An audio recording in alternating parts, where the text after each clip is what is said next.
This is Radio Now 95.3 FM. Come for the news, stay for informed conversations.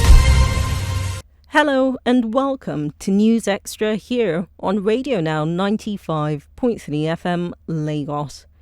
I'm Nabilah Usman. Many have described the ceasefire between India and Pakistan as shaky and are watching to see how well it holds after the worst fighting between the two in decades.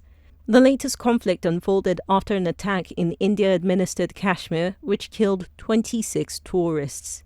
India blamed Pakistan for the attack and has claimed for years that the Pakistani government supports terrorist groups in the area. The two nations have been at odds since their creation and have engaged in fighting multiple times since 1947. Just before the ceasefire, I spoke with Subir Sinha, director of the South Asia Institute at the School of Oriental and African Studies in London in the United Kingdom. In this conversation, we explore the scope of the conflict, identity politics, and whether the line of control remains relevant today.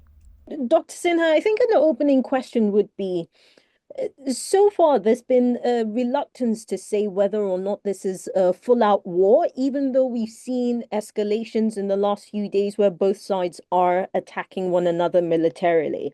And if you compare this to the last conflict of 2019, where it was a lot more serious, just looking at what has happened so far, would you say, is it safe for us to say that these two countries are now at war, or could it get worse?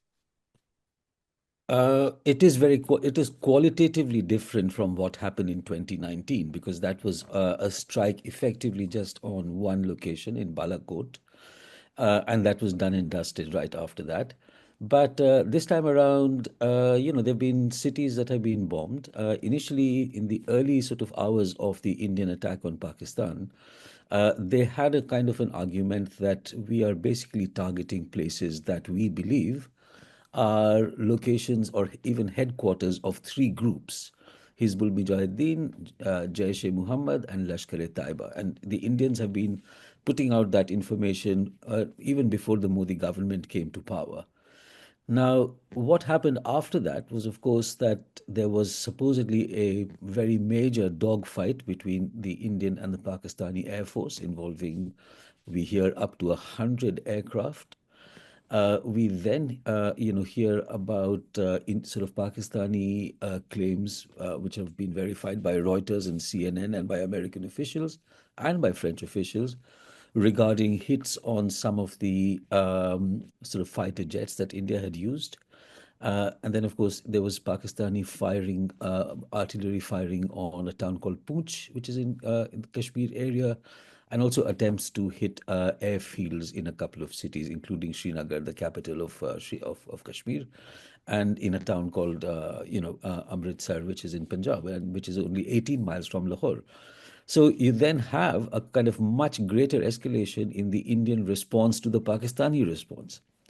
And here you begin to see locations which are close to very heavily populated cities that were hit. Now, does that qualify this as a war, or is it just an extended series of retaliation, counter-retaliation? As far as we know, there is no attempt by the Indian ground forces to have crossed into Pakistan. I think the other sort of really worrying thing is that there is no specified end that the Indians have said. So, for example, we don't know what would happen for India to say, okay, we have achieved our objectives. And there is such a fog of disinformation right now in India that news such as Karachi has been taken, Islamabad has surrendered, Lahore is now ours. These circulate 24/7, and large numbers of people that one would have expected to exercise some caution not only believe this, but in fact they are demanding the ban on news sites or news handles on social media. And in fact, Twitter has said that there is an 8,000 people have been, the Indian government has demanded the banning of 8,000, Twitter accounts. So what constitutes a war? Well, there are hostilities going on. Are these limited? Well, they seem to be limited to basically a set of cities, but no, so far that we know, there has not been any attack on civilian populations, though, of course, civilians have died in the previous attacks already. So I would say that unless there is some kind of international mediation or some specification of an end point, sorry to tell you that I expect that this is going to ramp up inch by inch. So, there's a lot that you say so far, and I want to talk about pressure points Hmm. for India in particular, right? And I'll start internally before we go internationally, where you've talked about international mediations. Yeah. Uh, so X has been quite particular to say, look, our hands are tied. This is as a result of Indian law, and whatever the case may be, they need to actually shut down the access to these 8,000 accounts, and we don't know who these accounts belong to. There have been Hmm. some speculations that some of the accounts also touch on opposition figures within Pakistan, right, Hmm. who might have access to the Indian audience. So speak to us about the pressures from the Indian citizens, especially in this new territory of misinformation and disinformation that seems to be amplifying there's a tangible anti-Muslim sentiment, Yeah. right? And there's the belief that many of these accounts that have been banned are actually accounts that belong to prominent Muslims. But also balancing that out with Modi's government's need to take control of the narrative and ensure that there's no breakdown of law and order within India. So, you're very right to say that, there is massive public pressure on the Modi government to have acted. And in fact, in the 12 days between the massacre that happened in Pahalgam with 26 people killed, uh, by the time we came close to the beginning of the Indian bombardment, which is, I think, 3 days now. During that period, there was a lot of build up to this. So, as you're probably aware, Indian, especially television news, is almost entirely devoted to Modi and his politics. There is no independent Indian television channel, which is quite a thing to say, given that barely 10 or 12 years ago we did used to have criticism of the government, things like that, quite openly. So there is that issue, which is that the channels basically said, well, something big is brewing, something, really, serious will happen. And of course, the ministers within the Modi government themselves said, we will take what they call Pakistan occupied Kashmir, that Pakistan's map will be redrawn. This was said by the very senior levels of government, though not by Modi himself. So there was a massive build-up towards this kind of thing. Now, as you're probably aware, India has the world's largest or the second largest users of a number of social media platforms. X being one, WhatsApp is particularly pernicious in our part of the world. And in all of this, you would basically have a kind of generating public, not just interest in war, but a public demand for a very serious attack on Pakistan. So that is a kind of domestic pressure that Modi was basically facing, to the extent that several of the right wing or far right wing Hindutva accounts were even saying that he's not doing anything. Maybe it's time for us to look for someone more radical. Now, as you've rightly said, I mean, violence against Muslims, hate speech against Muslims, this is now worldwide recorded in, sort of global media, is very much the lifeblood of the kind of politics that Mr. Modi represents. So, if you've got any kind of a crisis, then maybe there's a random crime somewhere, and maybe the perpetrator is Muslim, or maybe it is entirely a fake news. You'll find that Islamophobia and hatred for Muslims by social media influencers and by media itself. Remember, one of our television stations had a whole show on how many different kinds of jihad there are: land jihad, bureaucracy jihad, examination jihad, biryani jihad, and the whole thing. So it's been a very carefully cultivated narrative about the enemy within, and that Muslims are the enemy within. Two things happened right after the attack and in its aftermath, which kind of complicated this narrative a little bit. One was that when the attacks in Pahalgam happened, The government affiliated media and the social media handles right away said these are Muslims killing Hindus. But it turns out that many of the survivors' families and even the victims' families had stories about being helped by local Muslim Kashmiri men who might have been people who had ponies on which the tourists were traveling in the area, and stories about lots of local help from Muslim Kashmiris to take them to hospitals or to feed them, or local hotels not charging them money. So that was one very sort of serious and interesting way to mitigate that narrative. And in fact, for saying all of this, one of the young women widowed whose husband was in the armed forces, she said, I don't want to see this as a Hindu Muslim issue. She got very badly attacked and trolled. So you could see that there was a very strong push towards that. And then secondly, the armed forces, the Ministry of External Affairs, and in fact, they both came out and said, look, this is not about Hindu Muslim. Nation must be united. And of course, the two women who came out from the armed forces to face the television cameras, one of them was a Muslim woman at a particularly high post within the Indian Air Force. So all of these things kind of mitigated against them. In the days right after Pahalgam, we did see attacks on Muslims. So, for example, one man stabbed to death in Agra, where he was asked, are you Muslim? And he said yes, and he was killed. You also saw that at a governmental level. So the state of Gujarat, which is where Mr. Modi is from, and some other states, they decided that they wanted to conduct a search on the identity papers of Muslims living in slums in those cities. These are the enemy within. Are they themselves proto-terrorists? Are they illegals from Bangladesh? And this was, kind of seen with a lot of glee by a lot of people who basically were saying, kind of a competition. Oh, well, today Ahmedabad has identified 700 Muslims within, or something like that.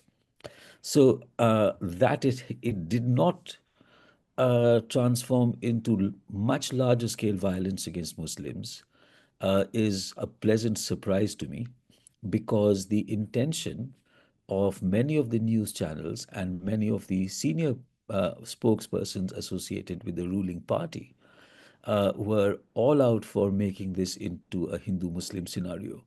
And as we are among the world's largest populations of Muslims are in India, perhaps the third largest population in the world. So the consequences of and they've been under the sort of pump for the last, 10, 12 years particularly, though obviously, they have been the victims of Hindu majoritarian violence for a much longer period of time. So those of us who are committed to a secular kind of a country, which is our constitutional status, were really quite worried about what might happen. So I would like to say that compared to what could have happened, yes, there were attacks on individual Muslims and huge amounts of Islamophobia in the media, but the worst case scenario on that front has not transpired. And I'm glad you sort of land this point on the worst case scenario not transpiring, because the same thing is true of when you see the military dynamics unfolding. The world has been keen to say that Pakistan and India are both nuclear armed countries, and in many ways this is mutually assured self-destruction if at all they do escalate to a nuclear Yeah. standpoint, right? And this allows us to come to the international pressure. And I don't know if pressure might be the right way to describe it, because as far as what we've seen so far, it does seem like what's happening is more an advice, right? The United States of America, the vice president is on record saying that this is not our business. We've Mm. seen the Secretary of State say that he's put calls to leaders of both nations and asked them to reconcile through dialogue instead of armament. And we're still uncertain where countries such as Russia and China, which have a unique dynamic with India, considering the BRICS nations and their economic, uh, what would I call it now? What they're looking to establish, right? Countering the dollar's hegemony across the world. Mm. Um, and I'm just I'm listing all these things, being conscious that globally alliances are shifting for multiple reasons, and the Yeah. US being quite central to those reasons. Now, even though they've taken this somewhat neutral standpoint, we know that the US is courting India in many ways.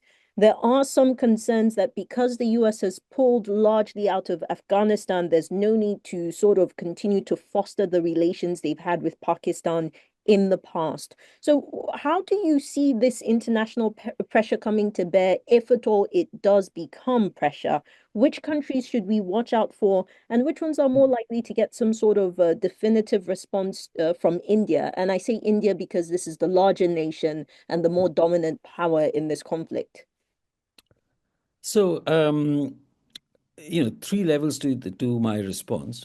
One is that of the international organizations, particularly the UN. And obviously, you had Gutierrez calling up India and Pakistan, asking for restraint on both sides, just days before hostilities actually started, or the Indian bombardment actually started. And I would have to say that the status of the UN and international law at the moment, and humanitarianism in general, after Gaza and its complete destruction and the impunity with which Israel acted there, we are seeing the consequences of that in the sense that countries like India also feel extremely emboldened to fully disregard the advice of international organizations. And they also feel that if Israelis were able to get away with such a lot on a narrative of terror, let us try and see how far we can go, including, calls for recapture of, Kashmir, which is under Pakistani control and things like that. So that's one. Then you have a second layer after that, which is that of national governments. And in the days right after, the sort of Pahalgam incident and the days right before the Indian bombardment, the Americans had initially said, we urge restraint. But as you rightly say, yesterday Vance has said, listen, I mean, it's up to you guys. We hope that it doesn't become much worse, but we don't see that we have a particular role within that. And of course, Vance was in India just a day before the Pahalgam thing had happened. As far as the UK is concerned, again, friendly phone calls to both sides, and of course, concerns about the fact that there are large Indian and Pakistani populations within England, with some fear that things might spill out on the streets as they have done in the recent past. But the UK was signing its special trade deal with India just the day on which the Indian bombardment started. And from what we understand, that has such a priority for the British government that I don't think that they are going to, intervene beyond the occasional phone call saying enough is enough or something. So the countries that have friendly relations on both sides, I mean, the Chinese obviously had given the statement that they were ironclad blood brothers of the Pakistanis. But to what extent they've been involved has not really been clear. So the countries of the Gulf region, Saudi Arabia, for example, and also, Qatar, Dubai, and the UAE, city states, which are friendly to both of these countries. We understand that the Saudi Arabians have been approached by the Pakistanis as providing some kind of mediation. And then the Russians, because they sell arms to anyone who'll buy them, basically have reasonable relations with both of them. Now, since you brought up the question of BRICS, if you look at the status of India within BRICS, India a year or so ago was leading the call for a de-dollarization of the world economy. And it was going around refining and selling Russian oil again to whoever wanted to buy that, and in a way was in violation of the sanctions and didn't care about being called out for those violations. Now, with the Trump tariff situation, that sort of gives a kind of leverage. So, what has India done? They've basically come down to close to zero tariffs on a huge number of, American imports and the like. They have said they no longer want to talk about the alternative currency. I believe they're not sending any senior member to the latest round of BRICS meetings. So the idea that BRICS would somehow be a constraint on India or a group of countries, of senior countries that might give them sane advice, The Indians, because they don't want the Americans to see them as in any way contrary to American interests, have basically taken a back seat in the BRICS, and there is, I think, some speculation regarding how long they will continue within BRICS. So, I want to talk about the United Nations because that's where you started your first Hmm. point. And Yeah, like you rightly said, the UN Secretary General Antonio Guterres, he's asked for restraints along the line of control that was established after the 1948-40, this was 47-48. 47. Yeah, that's correct. Yeah, 47, 48. Yeah. Hmm.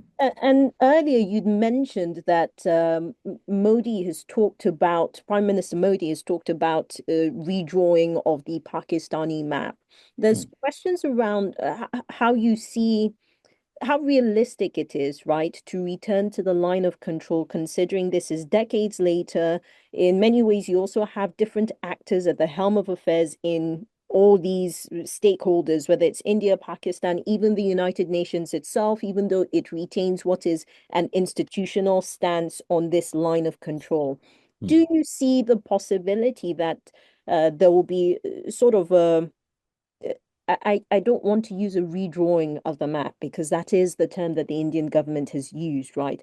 But do you think that there will be a sort of renegotiation, if you like, that establishes something a lot firmer, something that's a lot more reflective of the current circumstances and the current global dynamics? A couple of things on that. I mean, the Indians decided that they wanted to scrap the Indus Water Treaty between India and Pakistan, and then they've been using water as a weapon, sometimes releasing a lot from the dams so that Pakistani places would be flooded, and sometimes like shutting off all flow or as close to shutting off all flow as is technically possible, and thereby starving Pakistan of water.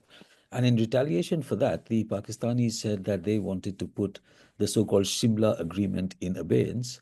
And what that would do is that that would effectively, the de facto border, the LOC, which is controlled by the Simla Agreement, that would basically be no longer a de facto border. And what that would, the danger on that is that then the Indians could effectively say, well, since there is no border, we're just crossing over into our areas, quote unquote, which is what they say for all of Kashmir. So the LOC, I think the Pakistanis probably made a diplomatic mistake there, and in any case, they backpedaled on that and said we are thinking of kind of deactivating the idea of the LOC. Now, there's been for a while, the suggestion that the LOC, rather than just a de facto, should become a kind of a de jure border, that this is the actual border. And I think that was the sort of line that some people in the previous government of Manmohan Singh had thought was going to be a kind of a lasting solution. And of course, in those days, there were a lot of sort of diplomatic channels open on both sides, civil society channels on both sides, cricket team visiting on both sides, which is a matter of a lot of importance in our part of the world. So there was a lot of talk, but I think today, if you were to say that, let us sort of think about the LOC as the formal border, you would be accused of being anti-national in India, because the mood has shifted so far in the direction I mean, we are in a seriously hyper-nationalist scenario. And because of the mainstreaming of the idea that all of Pakistani controlled Kashmir belongs to India and that we will take it and that we have the military wherewithal to do so and that the international community will support us or at least not actively oppose us in doing that, that makes that relatively sane idea something which is not practical within the current political scenario. And final question, Dr. Sinha. Can the world afford to, can the world afford for this conflict to become a full-scale war? And we're taking the world from different perspectives. First, the Asian continent. Let's not forget India being the largest country by population in the world today. Yeah. With where the economy is, can the world afford that? With shifting global dynamics, can we afford to overlook this particular matter? No, I fully agree with you with the sort of direction of your question. This is a very major conflict in the sense that if things escalate further, just 2 days ago, for example, I was telling some other news channel that I thought this would be relatively sort of not very long of a conflict, and that each side would get a few punches in, and each one of them would basically want their punch to be the last punch, and that they would declare victory on that basis. But the escalations have been quite frightening. The nuclear word has come up in a couple of conversations and statements by people who should not be making that kind of a statement. As you say, this would be mutually assured destruction and literally mad for them to do that. And broader region-wise, I mean, we know that China has not done anything so far, but they have strong interest in Balochistan, which is another thing that needs to come into the conversation. I mean, not too long ago, Baluchi terrorists, killed 40 Pakistanis, abducted a train and killed 40 Pakistani soldiers. And because India has been using Balochistan as a kind of a counter to Kashmir, saying, well, you interfere in Kashmir, we interfere in Balochistan. The regional map of South Asia, there is a distinct, but I don't know how overwhelming a possibility. Balochistan wants independence, India wants all of Kashmir. So, apparently parts of, the northern frontier areas of Pakistan will join with Afghanistan. So I can't really say how much of this is fantasy, but the fact is that it has been spoken about publicly by senior people, on the Indian side, in the media or in the ruling party. So that can have a very sort of strong impact on that. But also, I think something else. I mean, all wars are at one level an exhibition or like a shop for military hardware. Right now, you've got a lot of countries looking at what weapons are India and Pakistan using on each other and with what effectiveness. So the arms bazaar is quite, the war is an arms bazaar. The Americans are trying to see the Chinese jets and missiles. Let's see if how effective they are over here, because then we are going to possibly have to deal with this in the case of Taiwan. Countries lining up to buy, stuff that India has from Russia or from France.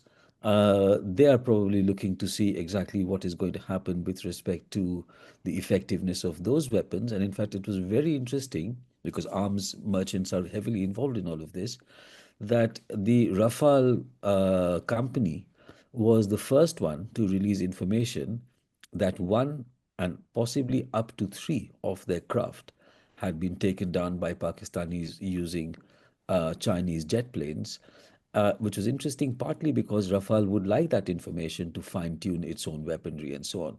So, at the level of the region, at the level of the possibility of a nuclear confrontation, at the level of great powers watching which weapon is more effective and why, and at the level of countries which are in the markets to buy different kinds of weaponry, it is all it's all going on at the moment.